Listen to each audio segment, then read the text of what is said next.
Professor doctor Mohammad ইউনুসকে পেয়ে বিশেষ করে উপদেষ্টা হিসেবে মানুষ যে কত খুশি সেটা আমরা কমেন্ট সেকশনে দেখেছি। গতকাল থেকেই শুরু হয়েছে, এখনও থামেনি মানুষের যে ভালোবাসা, যে চাওয়া পাওয়া, সেগুলো আমি কমেন্ট সেকশনে দেখছি এবং অভিভূত হয়ে যাচ্ছি। তো এরপরেও হয়তোবা সেই ঢলটা থাকবে। এখনও মানুষ চাইছে যে স্যার এসে কিছু করুন এবং বাংলাদেশের যে অবস্থা সেইখান থেকে তাকে পথ দেখিয়ে ভালো কিছু জায়গায় নিয়ে যাওয়ার চেষ্টা করবেন। তো যাই হোক, আজকে যা ঘটনা তার থেকে একটা ছোট্ট অংশ আমরা নিয়েছি এবং সেখান থেকে দেখব শপথ শেষেই আহতদের দেখতে ঢাকা মেডিকেলে ছুটে গেলেন ডক্টর ইউনুস। ডেসক্রিপশন বক্সে লিঙ্ক দিয়ে রাখবো, সেখানে গিয়ে অরিজিনাল ভিডিওটা দেখো, সাথে সাথে চ্যানেলটাকে লাইক, শেয়ার, সাবস্ক্রাইব করে দিও। তো চলো ভিডিওটা দেখে নিই, তারপর আরও কথা হবে। অন্তর্বর্তী সরকারের প্রধান উপদেষ্টা ডক্টর মোহাম্মদ ইউনুস তিনি সেখানে আহত যারা হয়েছে কয়েকদিন আগে বৈষম্য বিরোধী ছাত্র আন্দোলনের যারা আহত হয়েছে তাদেরকে দেখতে গিয়েছেন এবং সেখানে তিনি তাদের দেখছেন। এই মুহূর্তে দেখতে পাচ্ছি কিছুক্ষণ আগেই রাত 9টার পরপরই শপথ গ্রহণের পর এরকম নির্ধারিত জায়গা ছিল, তিনি সেখানে দেখতে যাবেন। এখানে যারা ছাত্র রয়েছে বিভিন্ন পর্যায়ে, তারা যারা আন্দোলন করেছে, আহত হয়েছে, তাদেরকে তিনি দেখছেন এবং তাদের সাথে কথা বলছেন। অন্তর্বর্তীকালীন সরকারের প্রধান উপদেষ্টা ডক্টর মোহাম্মদ ইউনুস তিনি কিছুক্ষণ আগেই শপথ গ্রহণ শেষ করেছেন এবং তার সাথে আরও 16 জন উপদেষ্টা পদে তিনি সেখানে শপথ গ্রহণ করেছেন এবং সেখানে তিনি দেখতে গেছেন। এখন শিক্ষার্থী রয়েছে যারা কিছুদিন আগে সরকার পতনের নামে এক দফা আন্দোলন করেছিল এবং সেখানে যারা আহত হয়েছে তাদেরকে তিনি দেখতে গেছেন। এবং আমরা জানি আজকে দুপুর 2টার পরে তিনি প্যারিস থেকে ঢাকায় অবতরণ করেন এবং সেখানে পরই তিনি বঙ্গভবনে যান এবং সেখান থেকে বাসায় যাওয়ার পর বঙ্গভবনে যান এবং সেখানে শপথ গ্রহণের পরে তার আজকে নির্ধারিত কর্মসূচি ছিল, তিনি আজকে এই যারা আহত হয়েছে তাদেরকে দেখতে যাবেন হাসপাতালে এবং সেখানে তিনি ইতিমধ্যেই উপস্থিত হয়েছেন। আমরা নিশ্চয়ই দেখতে পাচ্ছেন ঢাকা মেডিকেলে যারা ভর্তি আছেন তাদেরকে তিনি দেখছেন, কুশল বিনিময় করছেন এবং খোঁজ খবর নিচ্ছেন তাদের শারীরিক অবস্থার, তারা কেমন আছেন এবং আহত।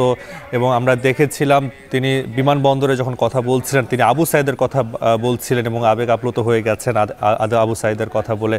এবং এখানে যে পরিমাণ ছাত্র সাধারণ মানুষ অর্থাৎ ছাত্র জনতা মিলে যে আন্দোলন করেছিল সেখানে বহু মানুষ নিহত হয়েছে এবং আহতের পরিমাণ অনেক বেশি, তারা বিভিন্ন হাসপাতালে ভর্তি রয়েছেন।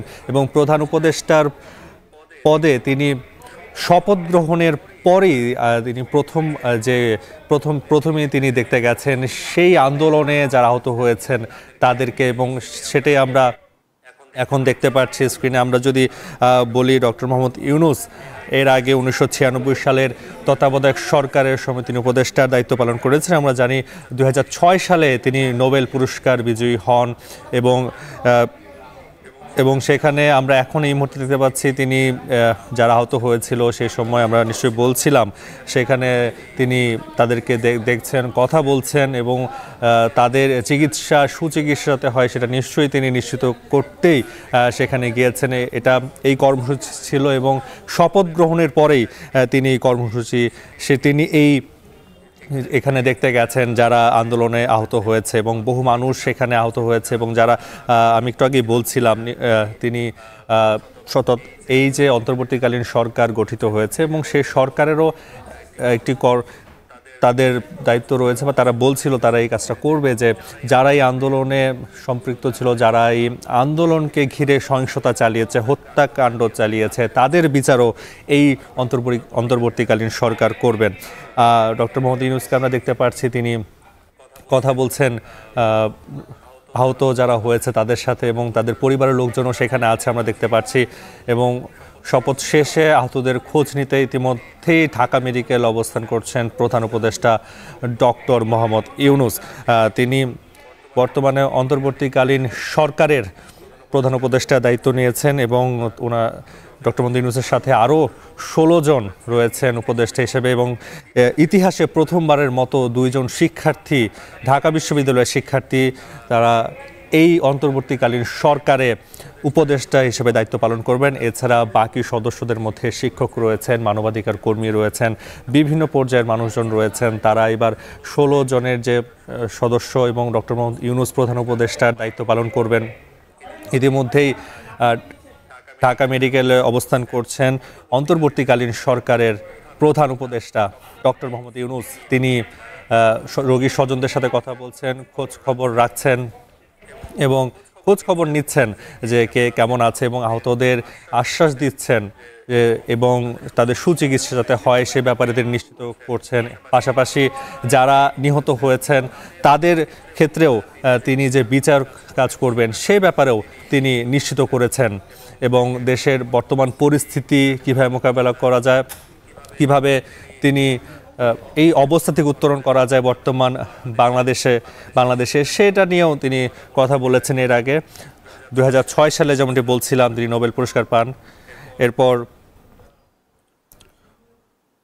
আমরা এই মুহূর্তে যেটা দেখতে পাচ্ছি তিনি ঢাকা মেডিকেল অবস্থান করছেন এবং বৈষম্য বিরোধী ছাত্র আন্দোলনের যে এক দফা দাবি ছিল সে এক দফা দাবির প্রেক্ষিতে যারা আহত হয়েছে আন্দোলনে, এক দফা দাবি সরকার পতনের যে আন্দোলনে যারা আহত হয়েছে তাদেরকে দেখার জন্য ইতিমধ্যে ঢাকা মেডিকেলে তিনি খোঁজখবর নিচ্ছে। তার সাথে রয়েছেন দেখতে পাচ্ছি সেনাবাহিনীর কর্মকর্তারাও রয়েছেন। পাশাপাশি আমরা এছাড়া কিছুক্ষণ আগেই তিনি শপথ গ্রহণ করেছেন প্রধান উপদেষ্টা হিসেবে অন্তর্বর্তীকালীন সরকারের এবং সেই শপথ গ্রহণের পরেই তিনি এই আন্দোলনে এবং আমরা দেখেছিলাম বিমানবন্দরে অবতরণের পর তিনি যখন কথা বলছিলেন আবু সাইদের কথা তিনি বলছিলেন, রংপুরের, যিনি এই বৈষম্য বিরোধী ছাত্র আন্দোলন করতে গিয়ে নিহত হয়েছে।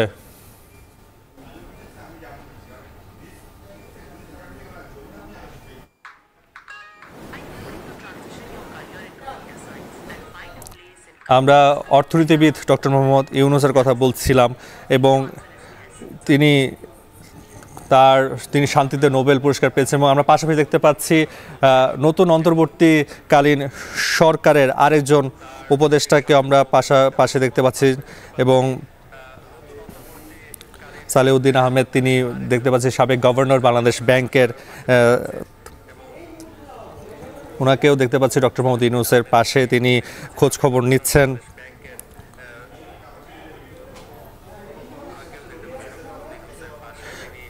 কিছুক্ষণ আগেই শপথ গ্রহণ অনুষ্ঠান শেষ হয়েছে এবং এখানে আমরা একজন উপদেষ্টাকেও দেখতে পাচ্ছি যে বাংলাদেশ ব্যাংকের সাবেক গভর্নর, তিনিও এসেছেন ডক্টর মোহাম্মদ ইউনূসের সাথে যারা এই বৈষম্য বিরোধী ছাত্র আন্দোলনে ঘিরে আহত হয়েছে তাদের খোঁজখবর নিতে এবং তাদের সুচিকিৎসা নিশ্চিত করতে। আমরা দেখতে পাচ্ছি কথা বলছে ডক্টর মোহাম্মদ ইউনূস, পাশাপাশি রয়েছে সেনা কর্মকর্তা রয়েছে এবং ঊর্ধ্বতন বেশ কিছু কর্মকর্তাও পাশাপাশি দেখতে পাচ্ছি। আমরা বলছিলাম আরেকজন উপদেষ্টাও, এই অন্তর্বর্তীকালীন সরকার উপদেষ্টাও রয়েছে ডক্টর মোহাম্মদ ইউনূসের সাথে।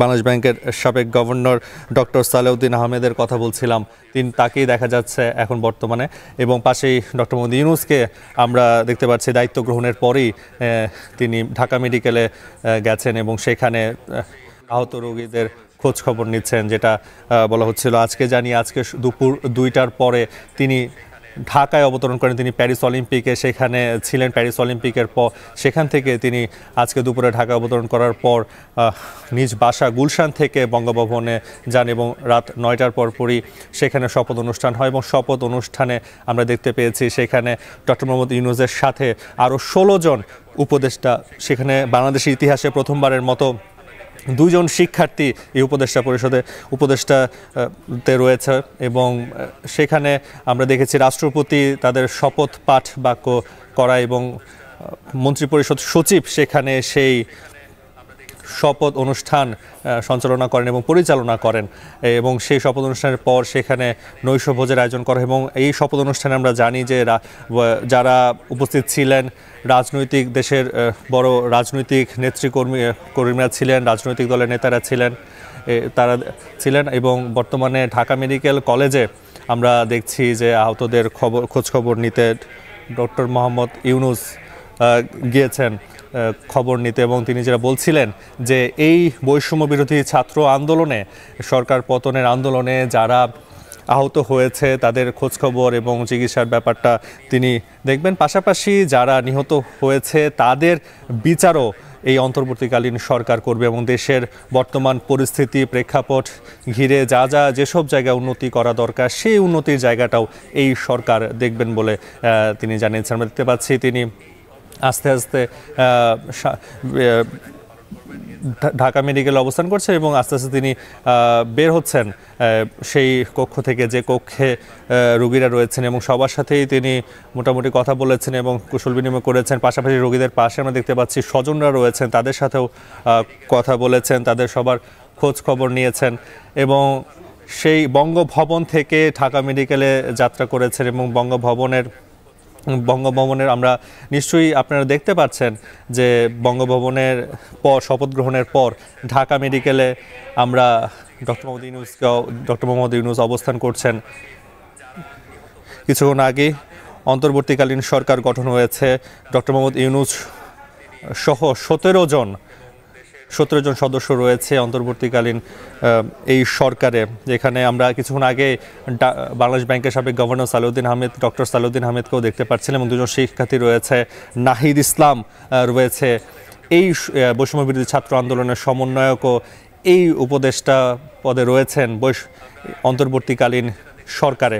আমরা দেখতে পাচ্ছি ডক্টর মোহাম্মদ ইউনূস ইতিমধ্যেই যে আন্দোলনে যারা আহত হয়েছে, যারা চিকিৎসাধীন রয়েছে, তাদের সাথে দেখা করে তিনি বের হয়ে এসেছেন, এবং পাশাপাশি তিনি আজকে দায়িত্ব গ্রহণ করেছেন। আগামীকাল থেকে বাংলাদেশ নতুন একটি সরকার দেখতে পারবে, এবং সেই সরকারের যে পরিকল্পনা রয়েছে, যে উন্নয়নের কথা রয়েছে, বিশেষ করে আর্থিক খাতে দেশের যে বর্তমান পরিস্থিতি, সেখান থেকে উত্তরণ করা যায়। আমরা জানি ডক্টর মোহাম্মদ ইউনূস একজন অর্থনীতিবিদ, পাশাপাশি তিনি দেশে কিভাবে অর্থনৈতিক উন্নয়ন করা যায়, কিভাবে সব কিছু মিলিয়ে কিভাবে উন্নয়ন করা যায়, সেই দিকটা তিনি খুব ভালোভাবেই পরিকল্পনা করবে, এবং যারা উপদেষ্টা আছেন বাকি উপদেষ্টারাও ওনার নেতৃত্বে দেশকে এগিয়ে নিয়ে যাবে এমন পরিকল্পনা করছে, এবং দেশকে একটি ভালো জায়গায় যাতে এবং শান্ত পরিস্থিতি তৈরি করতে পারে সেই প্রত্যয় নিয়ে এই নতুন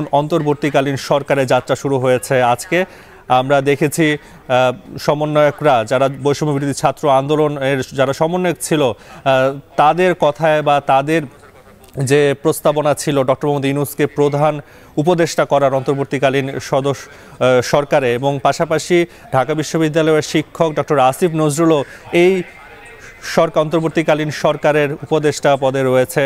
পাশাপাশি আদিলুর রহমানের কথা দেখছিলাম আমরা, মানবাধিকার কর্মী হিসেবে তিনি বেশ সফলতার সাথে কাজ করে গেছেন, তিনি রয়েছেন এই অন্তর্বর্তীকালীন সরকারের যে উপদেষ্টা পদে। আমরা দেখতে পাচ্ছি ডক্টর মোহাম্মদ ইউনূস গাড়িতে উঠেছেন, তিনি বের হয়ে গেছেন ঢাকা মেডিকেল কলেজ হাসপাতাল থেকে। তিনি কিছুক্ষণ আগেই শপথ গ্রহণ করে বঙ্গভবন থেকে বের হয়ে তিনি এসেছেন ঢাকা মেডিকেল কলেজে। ঢাকা মেডিকেল কলেজে তিনি, আমরা দেখতে পাচ্ছি আইন শৃঙ্খলা বাহিনীর সিকিউরিটি আমরা দেখতে পাচ্ছি, তাদের তত্ত্বাবধানে আমরা ডক্টর মোহাম্মদ ইউনূসকে দেখছি যে তিনি ঢাকা মেডিকেল কলেজ থেকে বের হয়ে গেছেন, এবং আমরা জানি তিনি রাষ্ট্রীয় অতিথি ভবন যমুনায় তিনি যাবেন, সেখান থেকেই কার্যক্রম পরিচালনা করবেন। এই অন্তর্বর্তীকালীন সরকারের যত কার্যক্রম হবে সব কিছুই সেই রাষ্ট্রীয় অতিথি ভবন যমুনা থেকে আমরা দেখেছি, সেটা প্রস্তুত করা হয়েছে। সেই অন্তর্বর্তীকালীন সরকারের কার্যক্রম সেখান থেকে ঢাকা মেডিকেল কলেজ থেকে আমরা দেখতে পাচ্ছি প্রধান উপদেষ্টা ডক্টর মোহাম্মদ ইউনূস তিনি বের হয়ে গেছেন, এবং এখানে তিনি এসেছিলেন ঢাকা মেডিকেল কলেজে বৈষম্য বিরোধী ছাত্র আন্দোলনে যারা আহত হয়েছে তাদের খোঁজ খবর নিতে, এবং প্রথম কাজই শপথ গ্রহণের পর তিনি করেছেন এই আহত যারা ছাত্র ছিল তাদের, বা জনতা, মূলত ছাত্র জনতার যে আন্দোলন, সে আন্দোলন ঘিরে যে যারা আহত হয়েছে তাদেরকে তিনি দেখতে এসেছেন শপথ গ্রহণের পরপরই, এবং তিনি ইতিমধ্যে বের হয়ে গেছেন, এবং আগামীকাল থেকে নতুন একটি সরকারের যে কার্যক্রম সেটা পুরো বাংলাদেশ দেখতে পারবে। শপথ গ্রহণের সাথে সাথে ডক্টর ইউনূস আমরা দেখলাম যে গণভবন থেকে বেরিয়ে ঢাকা মেডিকেল কলেজে চলে গিয়েছিলেন। একজন দয়াবান এবং সর্বোপরি যে দেশের লিডার, তার এই যে কার্যক্রম প্রথম দিনই, প্রথম শপথ গ্রহণের পরই তার যে মানুষের প্রতি ভালোবাসা, যে ছাত্ররা এই আজকের স্বাধীনতা এনে দিয়েছে তাদের প্রতি যে সহমর্মিতা, তাদের প্রতি যে ভালোবাসা, সেইটা আমরা দেখতে পেলাম। এবং তিনি নিজে গিয়ে, তার সাথে আরও 2-4 জন উপদেষ্টা ছিলেন, তারা গিয়ে যে সমস্ত মানুষজন আহত হয়েছে এবং ভীষণভাবে আহত হয়েছে সেই মানুষদেরকে সাথে দেখা করা, তাদের সাথে কথা বলা এবং তাদের আশ্বাস দেওয়া যে সমস্ত দিকটা আমরা দেখব। তো অবশ্যই একজন এই ধরনের মানুষের, যিনি উপদেষ্টা, প্রধান উপদেষ্টা, তার কাছ থেকে মানুষ এটাই চাইবে যে যারা ক্ষতিগ্রস্ত হয়েছে, যারা এই স্বাধীনতা আনার জন্য লড়েছে, তাদের জন্য কিছু ফেস না করতে হয়, তারা যে ক্ষতিটা হয়েছে সেটা যেন পূরণ হয়। বিশেষ করে জানের ক্ষতি হয়েছে সেই জায়গাটা যেন দেখে। হ্যাঁ, জানমাল দুটোর কথাই বলছি। তো এই জায়গা থেকে আমার ভীষণ ভালো লাগলো উনি যে এই শপথ গ্রহণের সাথে সাথে অন্য কোথাও না গিয়ে প্রথমেই যে সমস্ত স্টুডেন্টরা হসপিটালে ভর্তি রয়েছে, বা স্টুডেন্ট বলো বা সাধারণ জনতাও ভর্তি রয়েছে, তাদের সঙ্গে দেখা করতে গিয়ে তাদের যে চিকিৎসার ব্যাপারে কোনো চিন্তা করতে হবে না সেই আশ্বাস দিয়ে আসা, তাদের পরিবারের লোকের সঙ্গে দেখা করা, এই ব্যাপারগুলো সত্যি মানে মানুষের মন ছুঁয়ে যায়। এবং একজন দেশের প্রধান হিসেবে তার এটা কর্তব্যও বটে। আর এই যে শপথ গ্রহণ হলো 16 জন, মোটামুটি 16 কি 18 জন যারা শপথ নিয়েছেন উপদেষ্টা, তাদের মধ্যে 2 জন ছাত্র সমন্বয়ক, তারা কিন্তু এই শপথ গ্রহণ নিয়েছে। এবং দুজনের একজনের যেটা দেখলাম খেয়াল পড়ছে, যেটুকু তথ্য সম্প্রচারের একটা যে সেকশন, সেইটা মিনিস্ট্রি বলো যেটাই বলো সেইটা দেওয়া হয়েছে, আরেকজনকে যুব কল্যাণ বা ক্রীড়া মন্ত্রক এইটা দেওয়া হয়েছে। তো ক্রীড়া মন্ত্রক যেহেতু যুবকদের একটা ক্রীড়া ব্যাপারটাই যুবকদের সাথে জড়িত, সেই জন্য যুবকদের এখানে যাকে দেওয়া হয়েছে সে নিশ্চয়ই এই জায়গা থেকে খেলাধুলার প্রতি যে মানুষের ভালোবাসা, বিশেষ করে ক্রিকেটের প্রতি, আমরা জানি বাংলাদেশের ক্রিকেটের বিশেষ করে ক্রিকেট বোর্ডের কি অবস্থা, যেহেতু আমি বহুদিন থেকে ভিডিও করছি সেই জন্য ওখানকার যিনি সভাপতি ছিলেন, এখন আছে কিনা জানি না, তো তাকে নিয়ে মানুষের অনেক ক্ষোভ ছিল। তো সেই সব জায়গাগুলো যাতে পরিষ্কার পরিচ্ছন্ন হয়, শুধু ক্রিকেট নয়, সেটা ফুটবল বা আদার গেমস যেগুলো রয়েছে সেই সমস্ত জায়গায় যাতে পরিষ্কার পরিচ্ছন্ন হয়। এবং আরেকটা কথা দেখলাম যে এই যে ক্রীড়া দপ্তরে যে যিনি রয়েছেন আর কি, তিনি যেটা বলেছেন যে আমার কাছে কেউ আবদার বা এই ধরনের কিছু নিয়ে আসবে না, কারণ সরাসরি সে আমার মানে খারাপ লিস্টে চলে যাবে, তো বা কথা শুনতে হতে পারে এই ধরনের কথা। তো প্রথম থেকে যদি অ্যাটিটিউড এইরকম থাকে তাহলে অবশ্যই বাংলাদেশে যে স্বচ্ছতা নিয়ে আসার চেষ্টা করা হয়েছে সেটা অবশ্যই থাকবে। খুব ভালো লাগলো, ভিডিওটা লেন্দি ছিল এবং একটা কি বলবো, প্রতিবেদন সঠিক নয়, এটা লাইভ ছিল, তো সেই জন্য একটু লেন্দি হয়ে গেছে। আশা করি তোমাদের ভালো লেগেছে, এবং ভালো লাগলে অবশ্যই একটা লাইক করো, আর কমেন্ট সেকশনে কমেন্টস করো তোমরা কি ধরনের ভিডিও দেখতে চাও এবং কোন ভিডিও দেখতে চাও। তো আজকের মতো এখানেই শেষ করছি, আগামী দিন আবার আসছি অন্য কোনো ভিডিও নিয়ে, ততক্ষণের জন্য স্টে টিউনড।